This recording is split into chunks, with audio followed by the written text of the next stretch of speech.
শীতকাল আমার কাছে খুবই আমেজের একটা বিষয়। আমার সবচেয়ে পছন্দের একটা ঋতু হচ্ছে শীত। কিন্তু কেন জানি এই শীতের ২-৩টা মাস আমি সবচেয়ে বেশি অসুস্থ থাকি।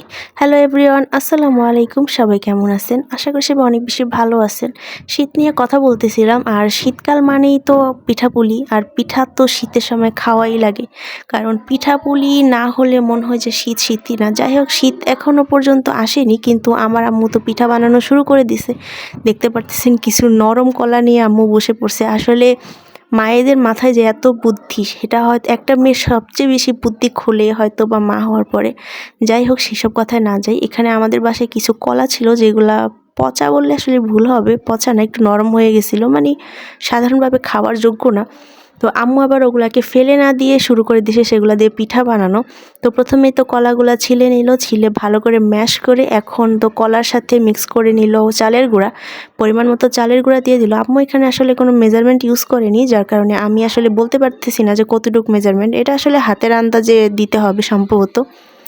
তো যাই হোক, এখানে আটা মিক্স করে নিল চালের গুঁড়ার সাথে। চালের গুঁড়া আর আটা পরিমাণ মতো দিয়ে এখন ভালো মতো হাত দিয়ে মিক্স করতে হবে। এই পিঠাটা আমাদের বাসায় সবার খুবই পছন্দ, আর কলার দেওয়ার কারণে এটা আরও বেশি মজা লাগে।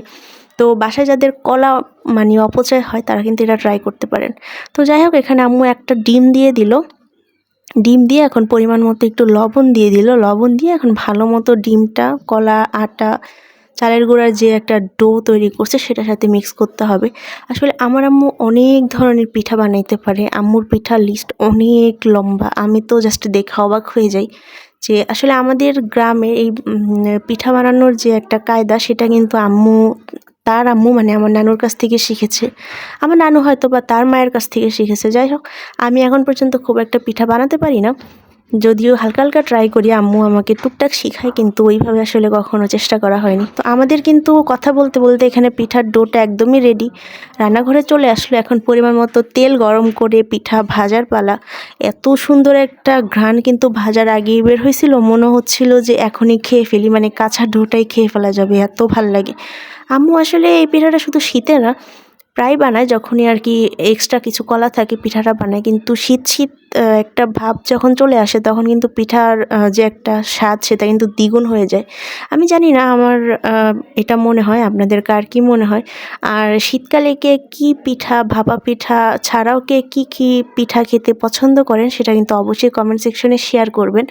আর সামনে তো শীতকাল আসতেছে, আমার মায়ের স্পেশাল আর অনেক পিঠা আছে যেগুলা হয়তো বা আপনাদের সাথে শেয়ার করা হবে। আসলে কি হয়, আমার আম্মু অনেক কিছুই রান্না করে, অনেক কিছুই বানায় বাসায়, কিন্তু আনফরচুনেটলি আমি বাসায় থাকি না, যার কারণে হচ্ছে কোনো কিছুই তেমনভাবে শেয়ার করতে পারি না, কারণ বিভিন্ন কাজে আমাকে ব্যস্ত থাকতে হয়। তো যাই হোক, এখানে তো আমাদের কথা বলতে বলতে পিঠা ভাজা শেষ। এখন সব কিছু আম্মু গুছিয়ে টুছিয়ে নিচ্ছে।